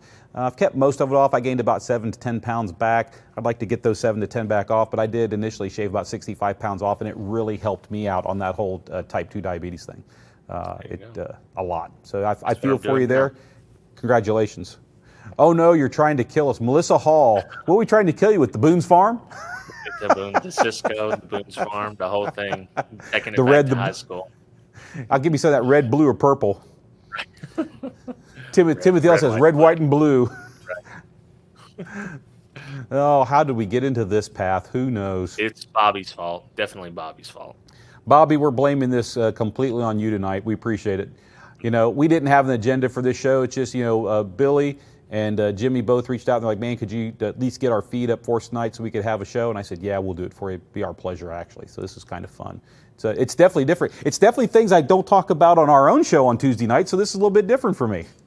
Yeah, for sure. You don't have to use your get out of jail free card, probably. No, I can keep that in my wallet till tomorrow night when I might need it. All of it. Melissa Hall, all of it. Bobby Burkett, I'll own it. All of it. Oh. Hey, none of us are comedians, but we're glad you're having a good time. It's just us being us, and so thanks for tuning in and watching. It's just, and I finally got to meet Melissa Hall in person at the Sundown show, and she's so tiny. She, you never know, and people always think I'm shorter than what I am. So I shock people, how tall I am. But I just met her. I was like, she is tiny. Like I could put her in my pocket and just carry her around. It's kind of fun. When you and Derek are together at any event, it's when I see you two guys walking around the crowd. Yeah. I picture you both dressed in some kind of big green outfits because it's literally like Green Giant. Because the rest of us are just down here. We're experiencing what it's like down here in normal land. You guys are up there in the clouds about another 10 feet. Derek's got a solid inch on me too. He's like 6'4", so. Yeah, he's definitely, but you are too. I mean, so guys, if you don't know, if you ever get to meet Derek or Robert in person, they are tall gentlemen. Be prepared for that. If I had the picture, speaking of tall, I'll tell you someone else who's really tall. This is kind of fun. I wish I had the picture in front of me. I would show it. Maybe if Bill has access to it or can find it, he could bring it up as an asset or something. But a few years back, it's been a few years. It was back when the Kicker Country Stampede, we were sponsoring that show.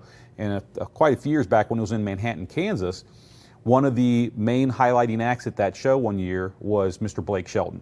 And I got to tell you, I got a chance to meet him. What a true original guy. I mean, stand up, straight country, red, white, and blue American guy. They don't come much better than Blake Shelton in my book. And what was funny is when we first met him, Kevin Campbell, who's the director of our department, Kevin's 5 and some 5'6", I would guess. And so, but Blake Shelton is a mammoth of a man. Blake Shelton is very tall. And so there's actually a picture of Kevin Campbell holding the microphone interviewing Blake Shelton. And so it's like, here's Kevin and, here's Blake Shelton up here. And it was just kind of funny for that pose. But the coolest thing about that is, we were there doing it. And of course, Kicker was given, we called them band packs. So all the different performing artists, we gave them a band pack, which, had some headphones or bullfrogs or T-shirts or stuff in it. And we did this, year after year, and this particular year, Steel, the company that makes chainsaws and weed eaters and all that kind of stuff, Steel came up and they said, hey, we know you guys do this band pack giveaway in the back with the artists, and we were wondering, would it be okay if we came and joined you and we contributed and gave things away as well? And we're like, yeah, sure, and the more the merrier, come on and join us. So Steel came back that year with us. And so we're in the tent, and Blake Shelton's there. And so the Steel guys are over in the corner, and they've got a chainsaw. They're holding a chainsaw in their hand, and I think the other guy might have had a weed eater or something, other thing with him. So Blake Shelton comes up. We do the whole interview thing. We get done. The Steel people come up, and the whole time we're doing the interview thing, you could tell Blake Shelton is eyeballing the Steel guys. I mean, you could just see him looking over there, and he's giving them a look, and he's coming back. And so these guys walk up, and they do the hellos and everything, and the Steel people, say, hey, blah, blah, blah, and they do their thing, and they give him the chainsaw, and they give him the thing, and Blake Shelton takes that chainsaw in hand, picks up, and he says, man, I've been needing a new chainsaw. This is awesome. Is this really mine? Yeah. Like, yes, sir, that's your chainsaw. Man, I love this. I actually need this down on the farm. And so interview is over. Blake Shelton leaves the tent area where they do the artist interviews with the chainsaw in his hand, walks back to his tour bus and puts that chainsaw on his tour bus. That's how much Blake Shelton wanted that new chainsaw. Like, like if I walked into the tent and it's like Kicker's giving away stuff and Steel, at this point in my life, I'd probably be like, yo, like, I need that chainsaw. I can use a new weed eater. Like, they make like the dopest lawn equipment. And when you're 40 years old, that's very appealing to you. It is. And Lucas, brother, I got to agree with you on that, man. Carbs are not my friend. I like them, but they don't like me, and they're horrible for anyone like you right here dealing with type 2 diabetes. So yeah, you're right. Carbs, you got to get them out of your diet. Bobby B, what could go wrong with chainsaws and alcohol? Good time, man. Good time. No juggling. That's the answer. No juggling. Timothy Ellis, I've got to get going. 5 a.m. comes up fast. Have a good night. Timothy, thanks for joining us tonight. Hope you enjoyed your time here with us. Sorry it wasn't your normal guys taking over, but like I said, they're coming back safely. We got Jimmy. He's on an airplane coming back to Vegas. We got Billy driving back. They were out there for the Showdown show that Steve Barber put on out there in Vegas. So appreciate that. That's why we're filling in for them tonight. Want those guys to get back safely. So, and I know they've watched a little bit of the show because they've had some chime in going in here. So yeah, cool. Oh yeah, I was totally jealous watching all the SEMA footage. Like, oh man, it looks like looked like they had a blast. Everyone that went down there. I think the people who went. I mean, if I got to back up, SEMA the show. I've seen quite a few photos from the show. And it was to be expected. I mean, we were one of the companies. There's a lot of companies that just pulled out of going to SEMA because of the whole pandemic thing that's going on and the fear of spreading and all that. So we were one of many companies that decided not to go to SEMA. So I've saw some pictures of the inside of SEMA, and it was kind of eerie because there's a lot of empty space. So there's obviously a lot of vendors who chose not to go to SEMA this year. The ones who did go, from what I saw, great presentation, great looking vehicles. Everything looked fantastic. And then the thing that Steve Barber did, where he actually got these big bass guys out into a section, and I want to say it was hallway F. I could be wrong, but I know the first day, and I kind of laughed a little bit because I knew it was going to happen, is, the SEMA manager came out and, kind of shut them down like pretty well from the start because I don't think SEMA knew what they were in for. Exactly. You think loud vehicle, you're thinking the kid going down to your block, not these dudes like blowing nuclear bombs off in their vehicles. No, and what was funny is Drew Jones, he actually was posting some photos and was following him on the show and everything. And he comes out, and of course, my take on all this is, guys, just you're going to make more friends with honey than you are vinegar. So just play along with them. They'll let you have some fun probably as the show ends. We want this to happen again, so let's not kill it.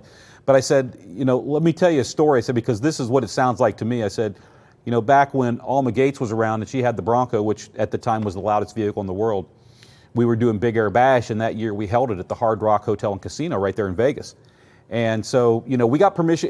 You don't just do stuff. I mean, you got to lay all this out and get permission, let them know what's going on. And so this is all laid out, and we let them know we're going to bring this Bronco. It's the loudest car audio in the world. We're going to want to play it. And of course, at that time, the whole management team at Hard Rock, oh yeah, that's great, loud vehicle, loudest in the world. Yeah, that's going to be awesome, blah, blah, blah.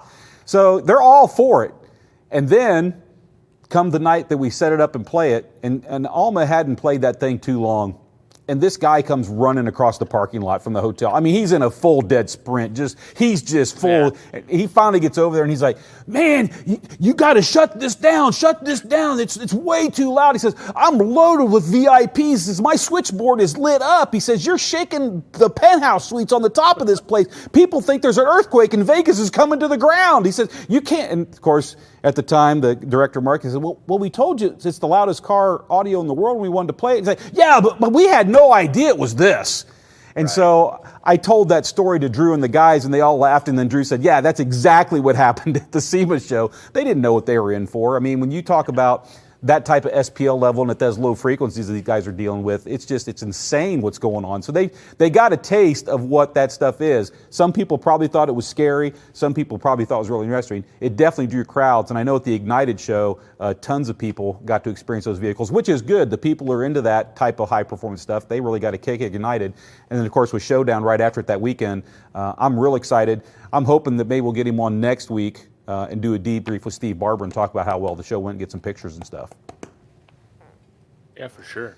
I don't think, people just don't realize like what that entails, like what kind of actual real competition or a real like show demo system would do.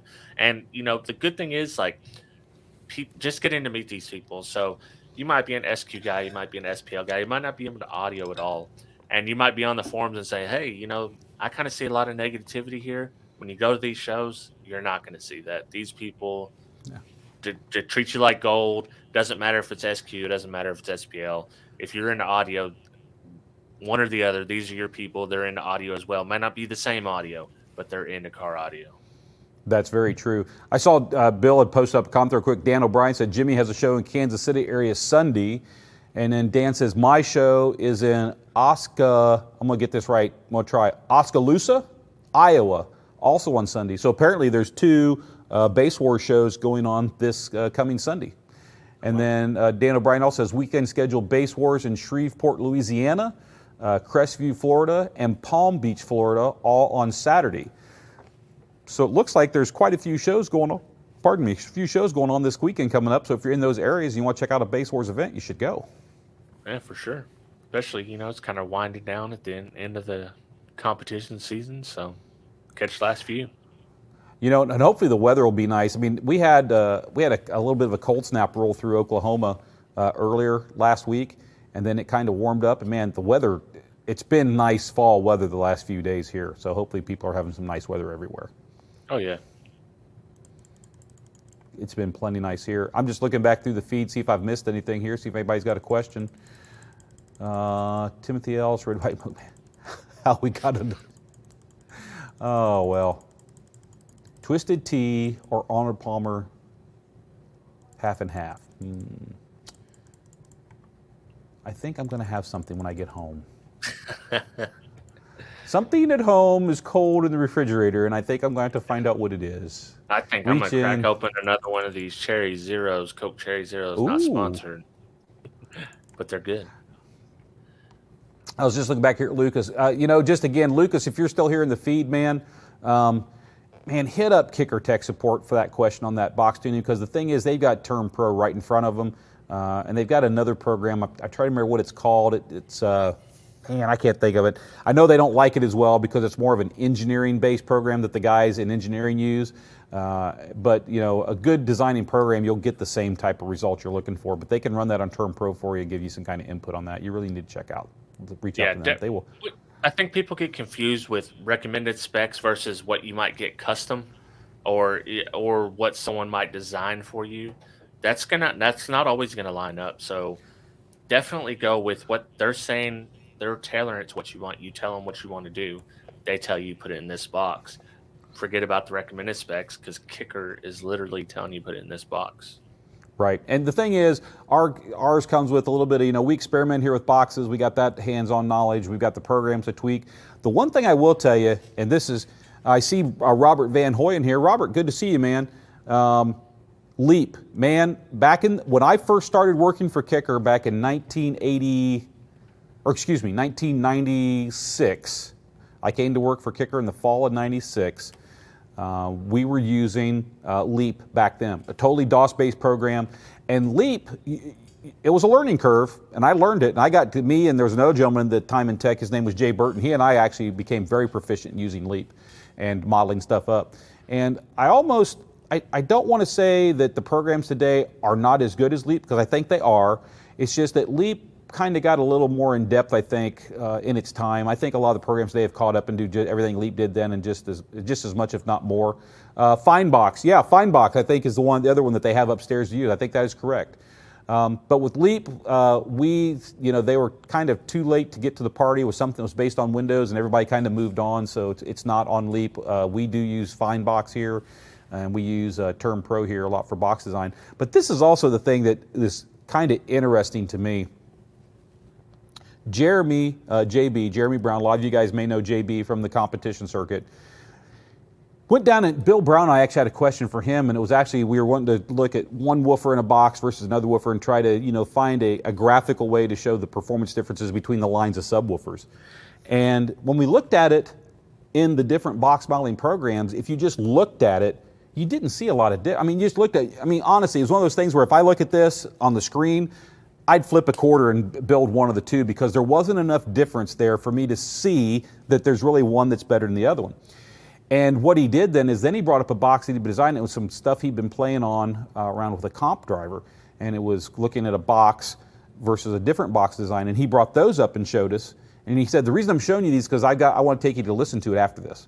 So he showed us these two different boxes on the graph, and we looked at them, and just looking at them, honestly, you could flip a quarter and build either box. You wouldn't think that one sounds any much different than the other one.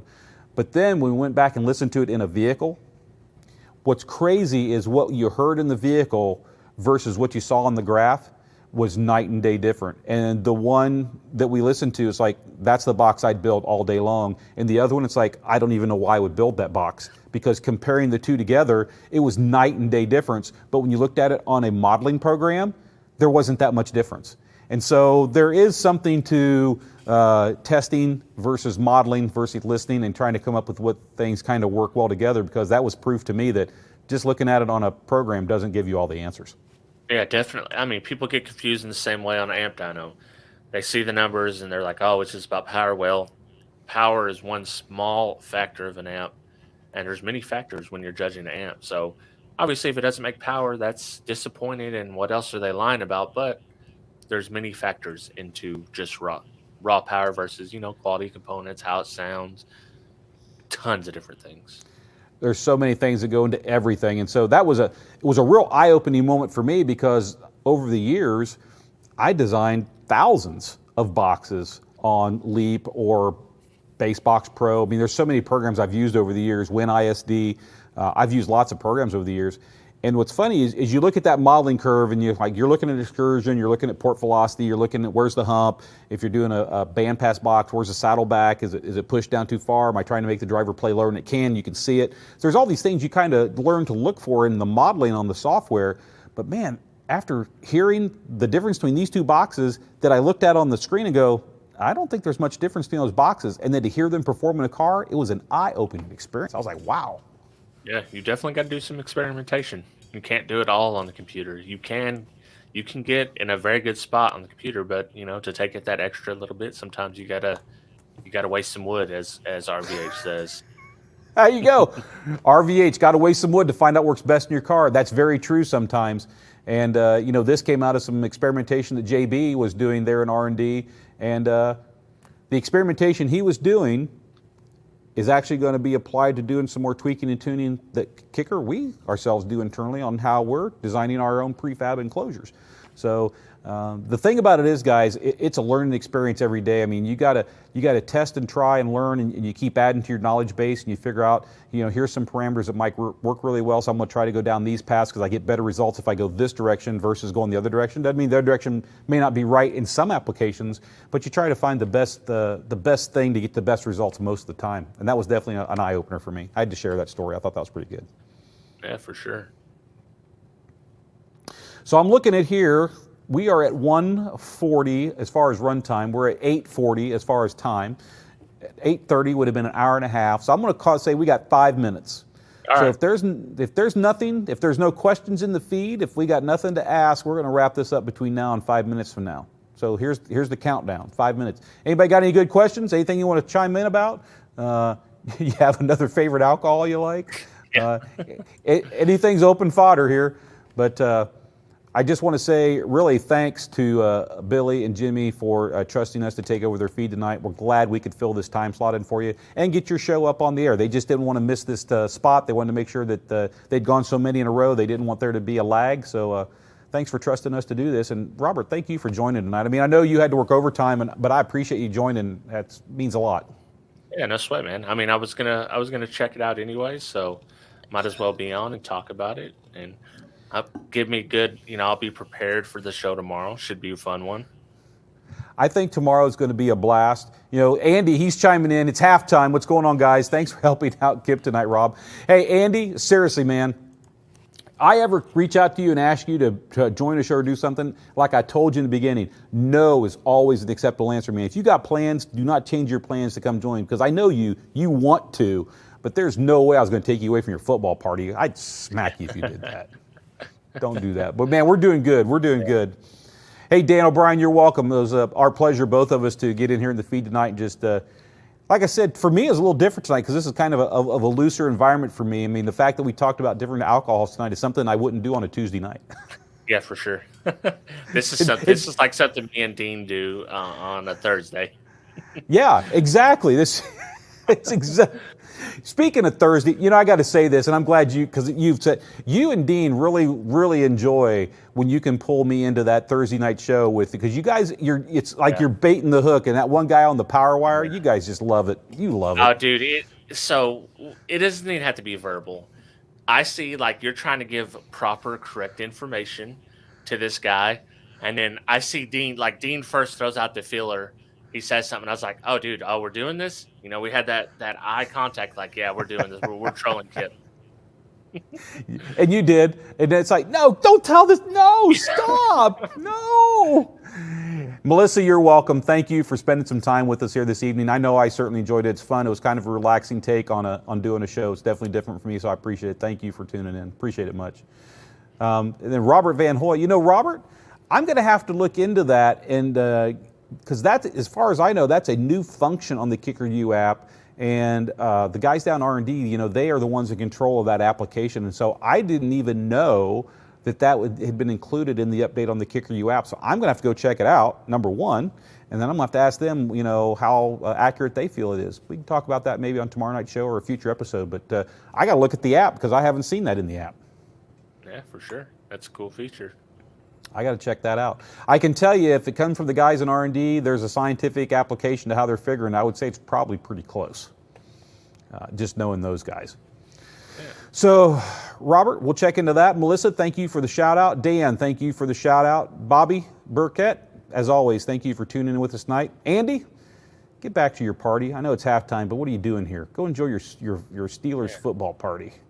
Kayla's tired of you joking around with your internet friends. Time to get some serious family time in.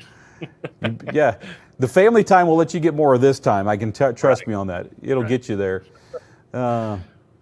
Just see if there's anything here. Scott Dilbeck, hey, great. If you're still here, Scott, thank you, man. We will definitely see you tomorrow night on Unmasked.